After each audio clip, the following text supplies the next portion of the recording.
2 Samuel 24ஆம் அதிகாரத்துல அதுல 10வது வசனம் வாசிங்க.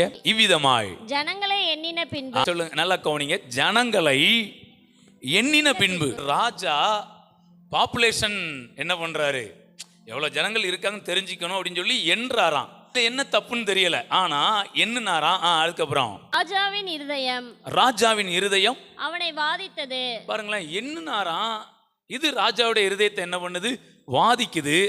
அப்பொழுது தாவீது கர்த்தரை நோக்கி, நான் இப்படி செய்ததினாலே, நல்ல கவனிங்க, நான் இப்படி செய்ததினாலே பெரிய பாவம் செய்தேன். இப்போதும் ஆண்டவரே உமது அடியானின் அக்கிரமத்தை நீக்கிவிடும். நான் மகா புத்தியினமாய் செய்தேன் என்றான். இந்த வசனத்துல 2 முக்கியமான வார்த்தை தாவீது யூஸ் பண்றார். ஒரு வார்த்தை என்ன, நான் பெரிய பாவம் செய்தேன். அடுத்து இன்னொரு வார்த்தை சொல்றாரு, நான் மகா புத்தியினமாய் செய்தேன் அப்படின்னு சொல்லி என்ன பண்றார், அந்த ஜனங்களை எண்ணினது அவருக்கு என்ன பண்ணுச்சு, ஒரு பெரிய வாதிப்பை கொடுத்ததாம். இப்போ இந்த ஒரு காரியத்தை செஞ்சதுனால ஆண்டவர் ஒரு தீர்க்கதரிசியை அனுப்புறாரு. வாதிப்பு உண்டானது தீர்க்கதரிசி வந்ததுக்கு அப்புறம் வாதிப்பு உண்டாகல, அவருக்குள்ளேயே ஒரு வாதிப்பு என்ன செய்து உண்டாகுது. இப்போ காத் அப்படிங்கிற ஒரு தீர்க்கதரிசி வர்றார். வாசிக்கலாம் 11. காலமே எழுந்திருந்த போது தாவீதின் சிருஷ்டிகாரனாய் ஆகிய காத் என்னும் தீர்க்கதரிசிக்கு கர்த்தருடைய வார்த்தை உண்டாகி சொன்னது, நீ தாவீதினிடத்தில் போய் 3 காரியங்களை உனக்கு, நல்ல கவனிங்க, 3 காரியங்களை உனக்கு முன்பாக வைக்கிறேன், அவைகளில் ஒரு காரியத்தை தெரிந்து கொள். நல்ல கவனி. இப்போ இந்த 3 காரியத்தை வைக்கணும்னா இது எப்படி தெரியும் தெரியுமா, ஒரு பிளேட்ல சிக்கன் பிரியாணி, இன்னொரு பிளேட்டில் மட்டன் பிரியாணி, இன்னொரு பிளேட்டில் பீஸா வைக்கிறேன், இதில் ஏதாவது அப்படிங்கிற மாதிரி தானே இருக்குது. ஏதோ ஒரு 3 காரியத்தை வைக்க போகிறேன் அப்படின்னொன்னே, இதுவரைக்கும் நீ பார்த்துறாத ஒரு உயர்வு, இதுவரைக்கும் நீ பார்த்துறாத ஒரு ஆசீர்வாதம், இதுவரைக்கும் நீ பார்த்துறாத ஒரு மேன்மையை உனக்கு முன்னாடி நான் வைக்கிறேன், இதில் நீ ஏதாவது என்ன பண்ணிக்கோ, தெரிந்துகொள் அப்படின்னு சொல்கிற மாதிரி இருக்குது. ஆனால் அப்படி கிடையாது. 13 வாசிங்க, தெரியும் என்ன காரியத்தை ஆண்டவர் தாவீதுக்கு முன்பாக வைக்கிறாரு. தாவீதினிடத்தில் வந்து அவனை நோக்கி உம்முடைய தேசத்திலே, நல்லா கவனிங்க, முதல் காரியம், உம்முடைய தேசத்திலே 7 வருஷம் பஞ்சம் வர வேண்டுமா. ஃபர்ஸ்ட் காரியம் என்னதான், 1 வருஷம் 2 வருஷம் பஞ்சம் கிடையாது, தேசத்துல 7 வருஷம் பஞ்சம் வர வேண்டுமோ, அல்லது 3 மாதம் உம்முடைய சத்துருக்கள் உம்மை பின்தொடர, 3 மாசம் சத்துரு உம்மை பின்தொடர நீர் அவர்களுக்கு முன்பாக ஓடி போக வேண்டுமா. சத்துருக்களுக்கு முன்பாக நீர் ஓடி போகணுமா. 2வது காரியம். அடுத்து 3, அல்லது உம்முடைய தேசத்திலே 3 நாள் கொள்ளை நோய் உண்டாக வேண்டுமோ. இல்ல தேசத்துல 3 நாள் கொள்ளை நோய் உண்டாக வேண்டுமோ. தாவீது உன்னை செலக்ட் பண்ணி சொல்றாரு.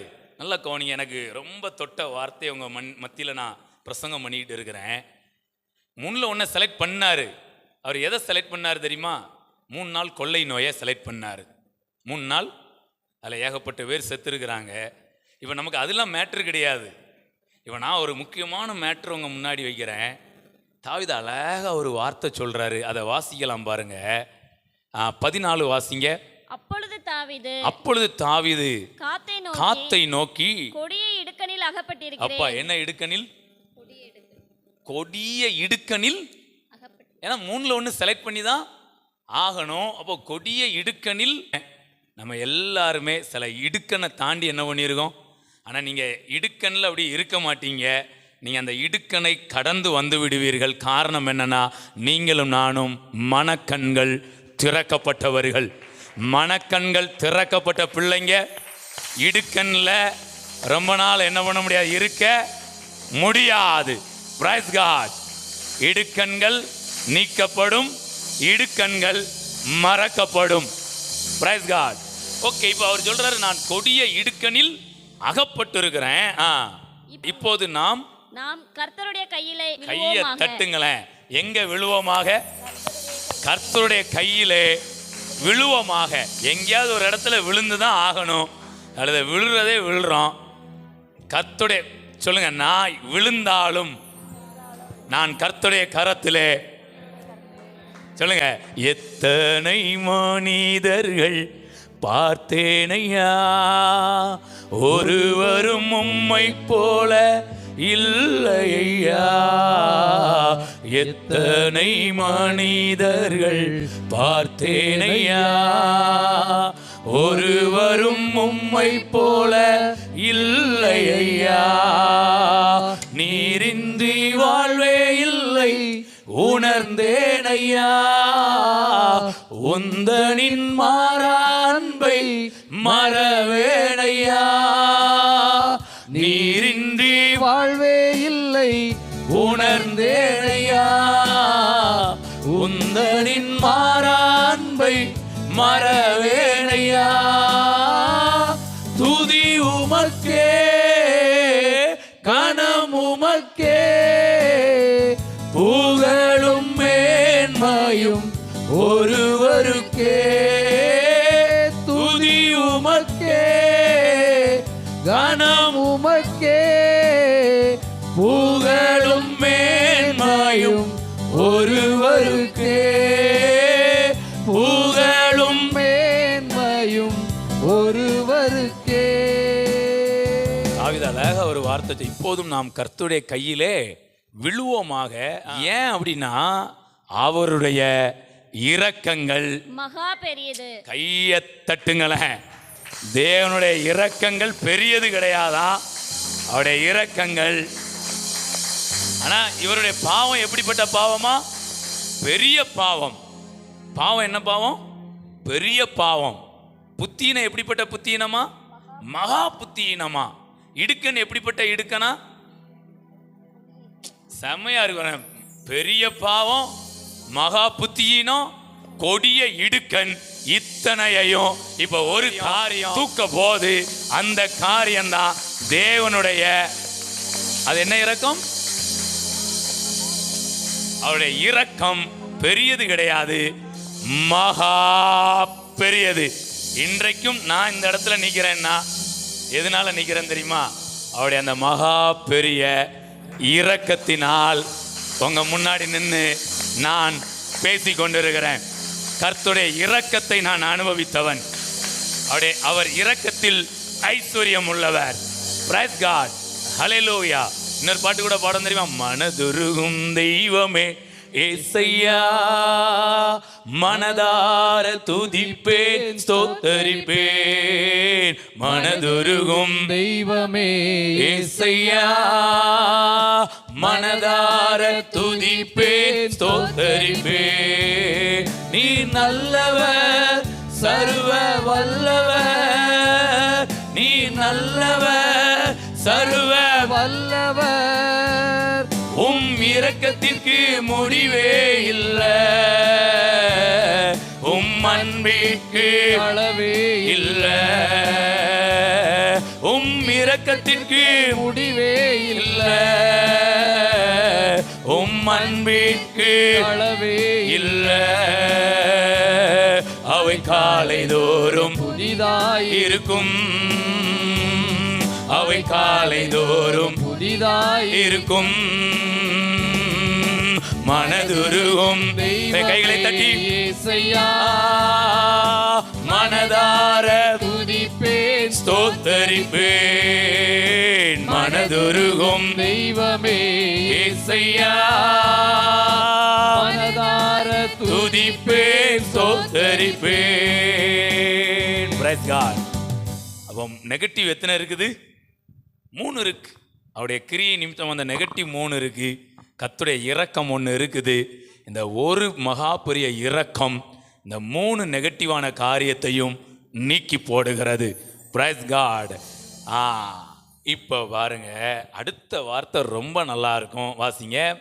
மனுஷர் கையிலே விழாதிருப்பேனாக என்றான். மனுஷர் கையிலே விழாதிருப்பேனாக.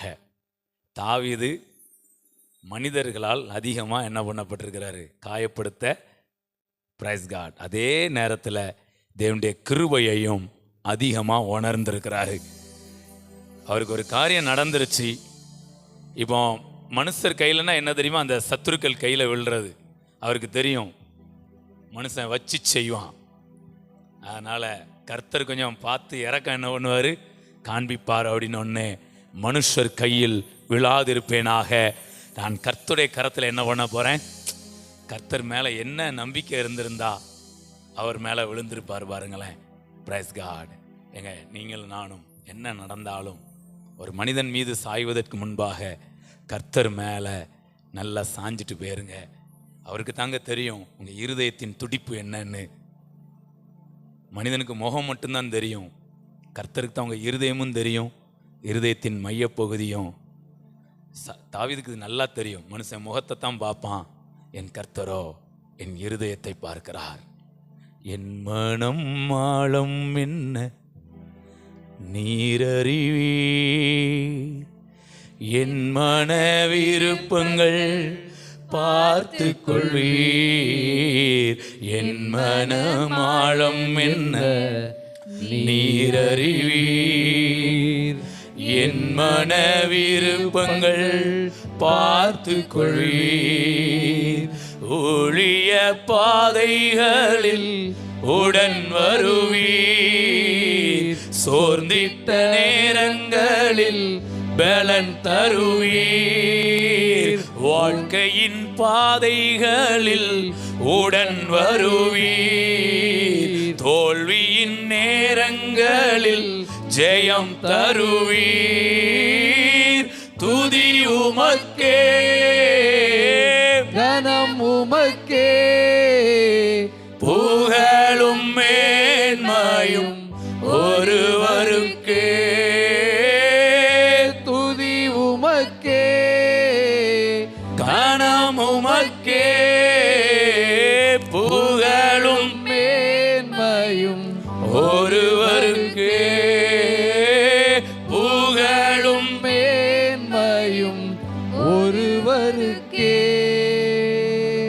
தாவீது அழகா சொல்றாரு, மனுஷருடைய கையில் என்ன பண்ணிடக்கூடாது, விழுந்துடக்கூடாது. கர்த்தருடைய கரத்தில் நான் என்ன பண்ணணும்? Praise God.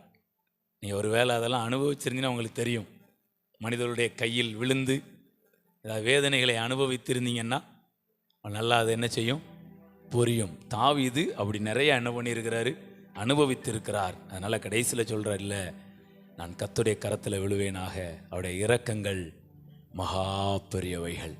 Price God. இன்னைக்கு நம்ம ரட்சிக்கப்பட்டிருக்கிறதும், இன்றைக்கும் நாம் இந்த ரட்சிப்பின் சந்தோஷத்தில் போய்கொண்டு இருக்கிறதும் கர்த்தருடைய மகா பெரிய இரக்கத்தினால் தான். பவுலும் சொல்கிறாரு, நான் இருக்கிறது 1 கொரிந்தியர் 15:9, நான் அப்போஸ்தலர் எல்லாரிலும் சிறியவனாய் இருக்கிறேன், தேவனுடைய சபையை துன்பப்படுத்தினதினாலே. பவுல் என்ன சொல்றாரு, நான் தேவனுடைய சபையை துன்பப்படுத்தினேன். என்ன விதத்தில்?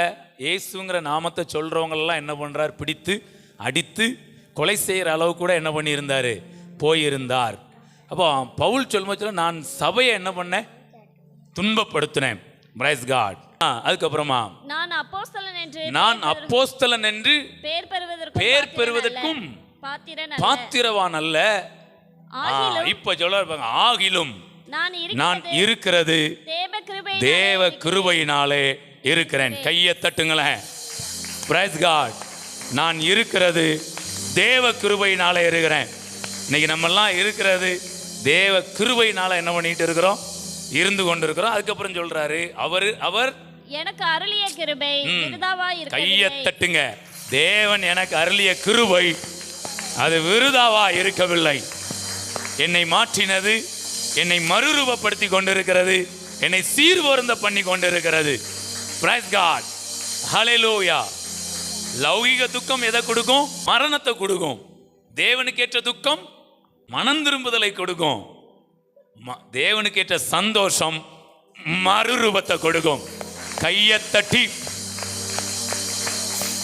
நான் பிசாசு எதை விரும்ப மாட்டான்னு தெரியுமா? நீங்க தேவனுக்கேற்ற சந்தோஷத்துக்கு என்ன பண்ணிடக்கூடாது, வந்துடவே நீங்க சந்தோஷமாவே என்ன பண்ணிடக்கூடாது. அதுக்குத்தான் சகையு அவர் சொன்னாரு, சகைவே சீக்கிரமா இறங்கி வா, நான் இன்னைக்கு உன் வீட்டில் என்ன பண்ணணும், தங்கணும் அப்படின்னு. எப்படி போனாராம்? அவன் எப்படி இறங்கினானா? சீக்கிரமா இறங்கினானா. இவ்வளவுக்கு அவன் குள்ளன், கொஞ்சம் தப்புனா கைகால் உடஞ்சிரும். அவன் பார்த்தான் கைகால் உடஞ்ச, இயேசு என்ன கூப்பிட்டாரு அப்படின்னு சீக்கிரமா இறங்கி சந்தோஷத்தோட அவரை அழைத்து கொண்டு போனான். எப்படி போனானா? சந்தோஷத்தோட. என்ன பண்ணானா? நீங்க எப்போ சந்தோஷமா இருக்கீங்களோ அப்போ உங்களுக்கு விரோதமான சில காரியங்கள்லாம் என்ன பண்ணணும், எழும்பி. ஏன்னா உங்க சந்தோஷத்தை என்ன பண்ணணும், நீங்க சந்தோஷமா இருக்கிறது யாருக்கு பிடிக்காது? பிசாசுக்கு. அப்போ யார் மூலமாவது எதையாவது கொண்டு உங்க சந்தோஷத்தை என்ன பண்ணணும், ஏன் சந்தோஷத்தை வந்து கெடுக்கான்னு தெரியுமா?